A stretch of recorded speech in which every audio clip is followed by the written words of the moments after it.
So today we're going to continue looking at graphs of functions and their derivatives. But this time we're not necessarily sketching. We're going to be using all this information that we have learned, and we are going to be identifying characteristics of functions. So we are going to be still connecting f prime, and f double prime. This is the same as yesterday.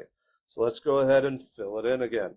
So if our first derivative is positive, what are the slopes of the original function? Positive or negative? If our first derivative is positive, what is the original function doing? Increasing or decreasing? Increasing. If our first derivative is negative, what are the slopes? Positive or negative? Negative.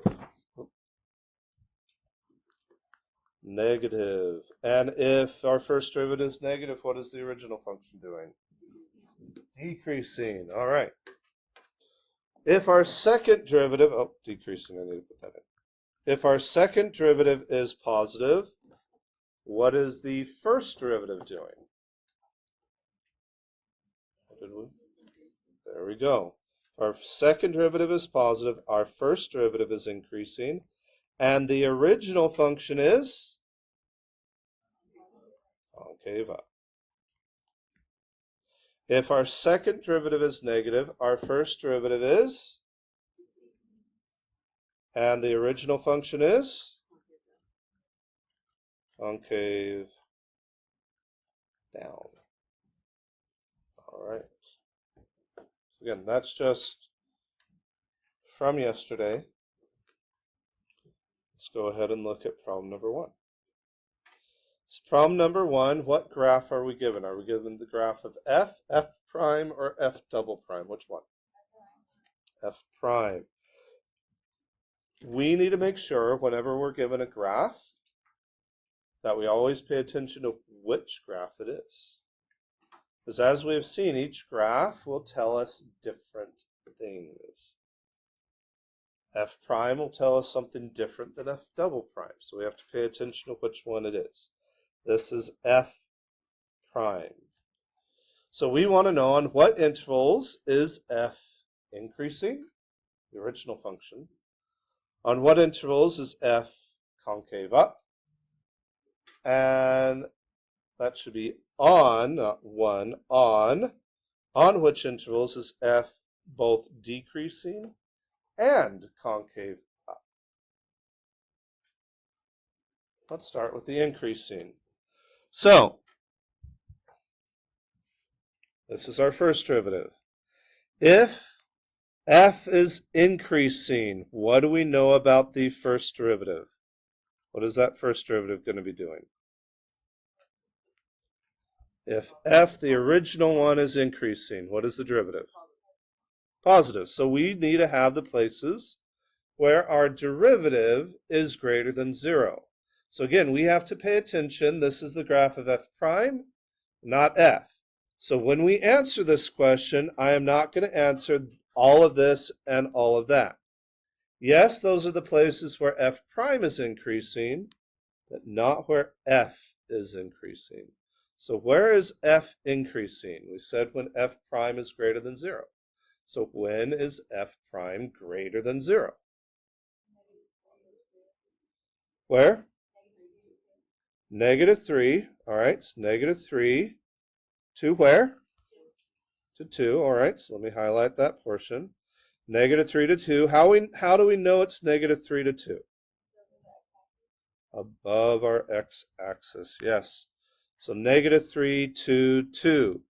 So negative 3 to 2. All right, where else? 5, positive 5 to infinity. That's the places that we are positive. So negative 3 to 2, union 5 to infinity. Again, we know that because f prime is positive.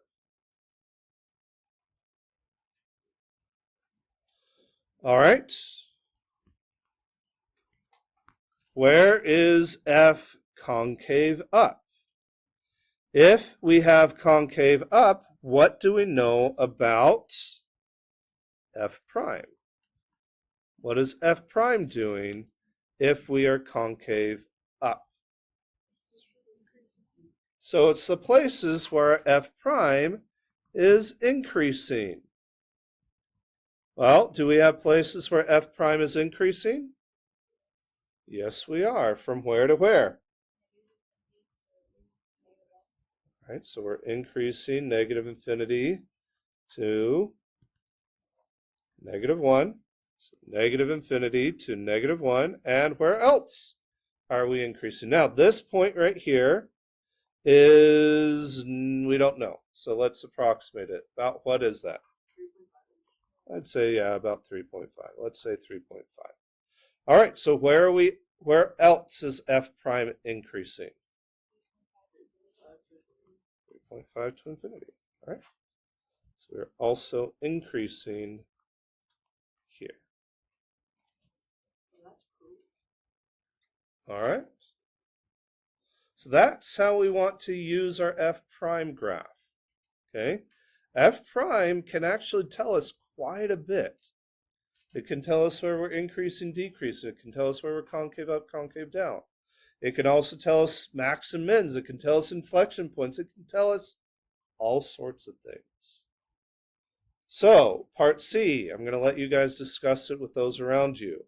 On what intervals is f of x, the original function, both decreasing and concave up? So think about it and talk about it, please. So let's start with f decreasing. We're given the f prime graph. So if f is decreasing, what do we know about f prime? What should it be doing? It should be negative, right? So we're looking for something down in the negatives. All right, concave up, we already did that, but let's write it again. If we're concave up, what is f prime doing? Increasing. So that means we are looking for when f prime is less than 0 and increasing. So when is it negative and increasing? When does that happen, guys? I heard a lot of different things. Let's see. Anybody want to share? Raise your hand and share. What do you think? 3.5 to 5. This little chunk right there. I agree. Because we are negative. I heard somebody say 2 to 5. That is where we're negative, but we're decreasing right there. We want negative and increasing. So yeah, that little chunk right there. So 3.5 to 5 would be one of them. So, where else? There's another place. A negative infinity to negative 3, because are we negative? Are we increasing? All right, so the negative means the original one is decreasing. The increasing part here means that the original one is concave up. So that works. So negative and increasing on our derivative. So yes, negative infinity to negative 3 would be the other interval. All right. Questions on problem number 1? All right. Problem number 2. There's a little bit of typo here that I need to correct before we can do it. Problem number 2, we are given the graph of f double prime. So that is f second derivative, f double prime. At what x values does f have a point of inflection? That one's fine, we can do that. B and C, though, we need to change this f of x to f prime. All right? So B should now say on what intervals is f prime decreasing, and then C on what intervals is f prime increasing at a decreasing rate. All right, I want you guys to take a couple minutes, think, and talk about it. All right. Something that might help us before we even answer any questions. Didn't do it on the last one, we could have. But something that I find helpful many times is to use a sign chart. Because we're talking about the signs of all of this, right? All right, so we have zeros at 0 and 3, correct? All right, so that's going to be the places in our sign chart, 0 and 3. Okay, this is going to be the sign chart for our second derivative.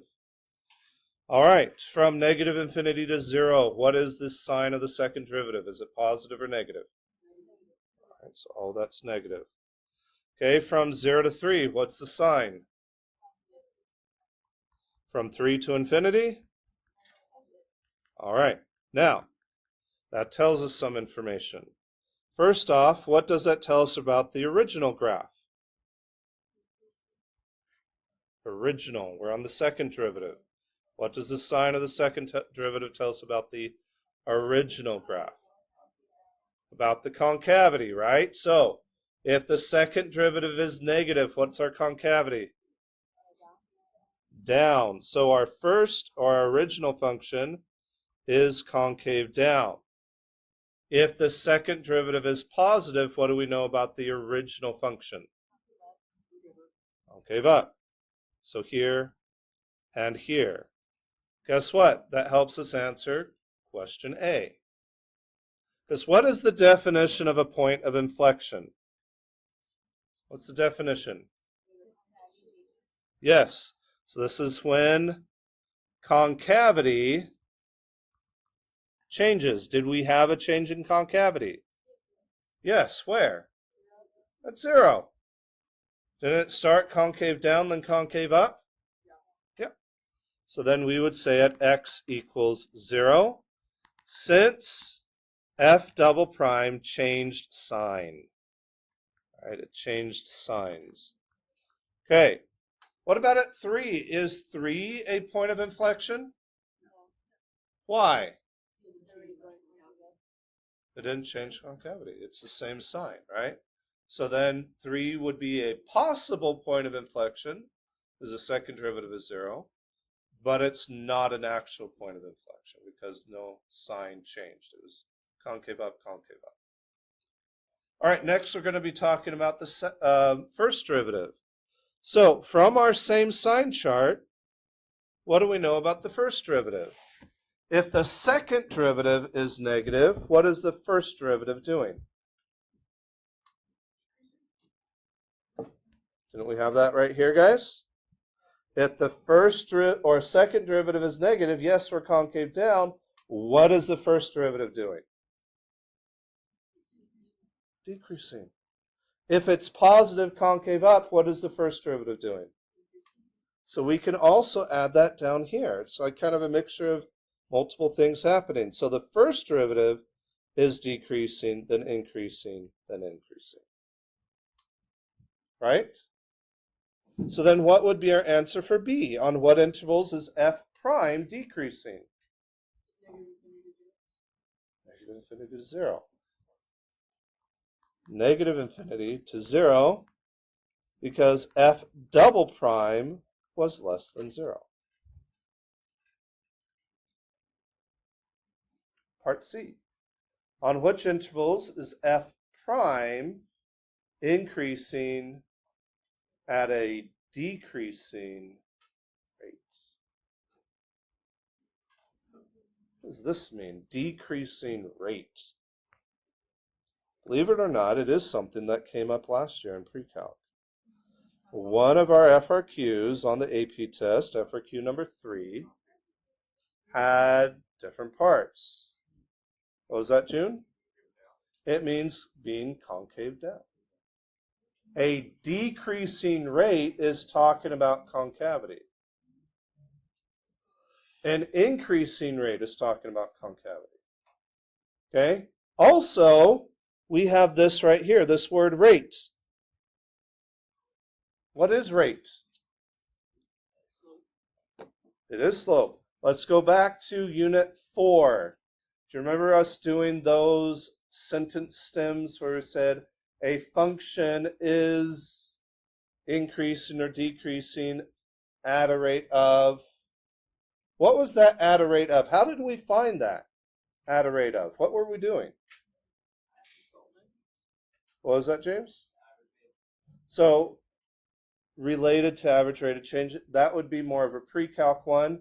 Us, it would be IROC, instantaneous rate of change. What is instantaneous rate of change? What were we doing when we did that? Our derivative. Whenever we see it talking about a rate, that word should automatically make us think about the derivative.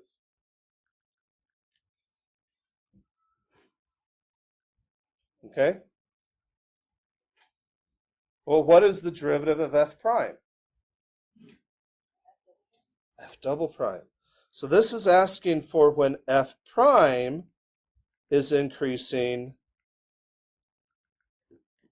and f double prime is decreasing, or when f prime is concave down. That's what that's talking about. Okay? Where does that happen? Where is f prime increasing at a decreasing rate? Or is f prime increasing but f double prime decreasing? Or is that happening, guys? 0 to whatever the part of inflection is. I agree with 1 to 3. Why 1 to 3, James? Okay, so we want the increase, and here's the increasing right here. That's where we're positive. But we need the second derivative to be decreasing. Where are we decreasing? 1 to 3, right? So from here to here, that is where our first derivative is increasing. So our second derivative is positive. And the second derivative, so f prime is increasing would be the second derivative being positive. All right, so that's that there. And it is decreasing. So positive and decreasing. So the interval 1, 2, 3. Okay?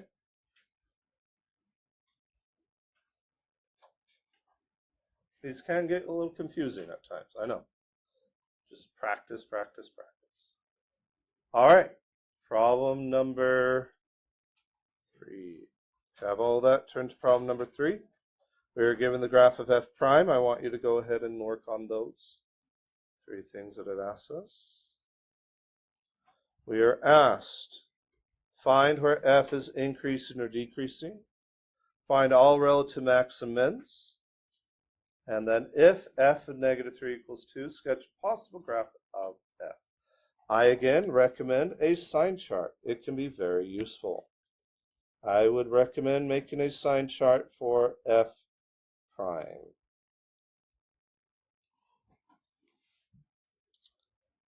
Where are the critical points for this? -2, 0, and 2.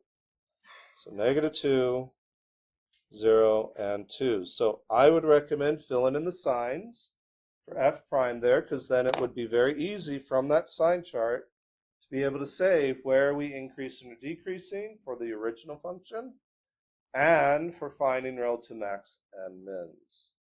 All right, give you a couple minutes to try that out. All right, so Keston brought up a good point. Part B, find all relative max and mins for f of x, not f prime, but f of x. All right, let's do this. So between -infinity and -2, is our derivative positive or negative? Which means the original function is increasing or decreasing. All right, between -2 and 0, what are we? So the original one is between 0 and 2. So 2 to infinity and, okay, so do we know where we're increasing? All right, increasing on what intervals? We have 3 of them. Union, 0 to 2, union. Remember, we have to split it at 2 because what is the derivative at 2. What is the derivative equal to? 0. 0. So therefore, it is neither positive nor negative, neither increasing nor decreasing. So we do have to split it. Where are we decreasing? We only have one interval. Negative 2 to 0. There we go. All right. Do we have a max or min? Let's start with max. Do we have a max? Where is our max? At what? X equals? Negative 2. Do we see it from our sign chart? Increase and decrease. And guess what test we're doing? This is just our first derivative test. Right? That's all it is. Negative 2, and that's because since f prime changed from positive to negative, right? From positive to negative. All right, where's our minimum? At 0. Why? What changed? We have to be specific. F prime changed. I'm missing letters in here. I'm going too fast. Changed from negative to positive. Okay. Let's quickly do our sketch. So our sketch, we have our starting point, negative 3, 2. So that's over here. And then just follow your signs, or the increase and decreasing. So our original function starts doing what? What does it start with? Increasing. So from that point, we're going to be increasing. But then what happens at negative 2? It's a maximum. So we need to have a maximum at 2. 10 starts going down. But then what happens at 0? It starts going up again. I don't know where that min is. I just put it there. All right, what happens at 2? Keeps going up, but what is the derivative? So that means we have a horizontal tangent line. So it needs to flatten a little bit and then keep going.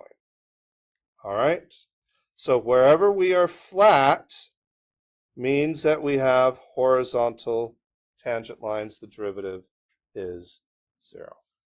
Okay. Questions on that one? We're going to start problem number 4 real quick. Have enough time to do part of it. Any questions on problem 3 first? We good? All right. Problem number 4, what graph are we given? What does it say? The graph of f. Not f prime, not f double prime, just f. All right, we are going to place the values of f, f prime, and f double prime in increasing order for the points A, B, and C. We are going to do point A and maybe B. So we are here at point A. So let's go through the different values. So f of A, remember this is our graph f of x. So we don't know exactly what our values are, but we can look at whether things are positive, negative, or 0. So f of A, is f of A positive, negative, or 0? F of A, is it positive, negative, or 0? Why? It's below. This is f of x, so this is below, so that's less than 0. What about f prime of A? Positive, negative, or 0? Remember, f prime deals with slopes and tangent lines. What would we have there down at A? What's the tangent line? It would be 0 because we have a horizontal tangent line equals 0. What about our second derivative? What does the second derivative deal with? Concavity, right? What's our concavity there at A? Concavity. What's our concavity? Up or down? Up. So what does that mean our second derivative is? Positive, negative, or 0? All right, so we're positive. Okay? So we're able to order those. What's the smallest one? What's the smallest one, guys? F of A. f of a is smaller than, what's the next smallest?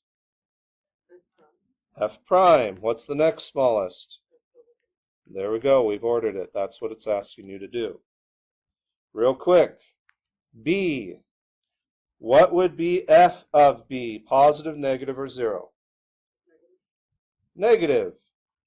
What would be f prime of b? Positive, negative, or 0? Remember, think slopes. Why positive, Keston? Because we are increasing, right? It's increasing here. Since we're increasing, the first derivative is positive. What about our second derivative? What's our second derivative? Positive, negative, or 0? What does our second derivative tell us? Concavity. What happened to the concavity there? It changed. It's an inflection point that is 0. We could order it then. F, then F double prime, then F prime would be the order. All right, everybody, have a great day. Your homework is the next couple pages in the packet, or next page. I don't remember how many pages.